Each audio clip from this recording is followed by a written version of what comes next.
Ang video na ito ay para sa mga kabataan na inuuna ang pagjojowa. Kapag pinag-aaral ka ng magulang mo, seryosohin mo at wag muna mag-aasawa. Isipin mo ang paghihirap ng magulang mo, tapos sasayangin mo yung sakripisyo ng magulang mo sa'yo, tapos babaliwalain mo. Walang problema mag-asawa ng maaga, pero siguraduhin mo na kaya mo. Hindi yung pagwala ng gatas si baby ay pupunta ka na kay mami.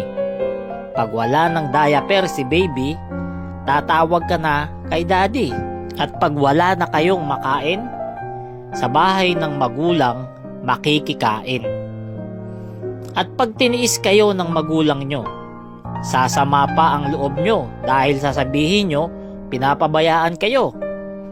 Pag nag-asawa ka ng maaga, wala kang karapatan magalit sa magulang mo dahil unang-una, sinayang mo ang paghihirap nila sa'yo. Binaliwala mo ang mga pangarap nila para sa'yo. At dahil inuna mo ang sarap, dapat handa ka rin sa paghihirap. Isipin mo, ikaw ang nagpakasarap pero magulang mo ang maghihirap. Nagpakahirap sila sa pagpapaaral sa'yo, tapos nung nag-asawa ka, sila pa rin ang mahihirapan. Ganun ba? Konting hiya naman mga iho-iha. Hindi porket magulang nyo sila, aabusuhin nyo sila. Hindi porket magulang nyo sila, iwawalang hiyain nyo sila. Kaya ito ang inyong tandaan. Hanggat wala pa kayong pera, huwag munang hihiga sa kama. Pag hindi pa kaya ang sarili, sa magulang ay makinig palagi.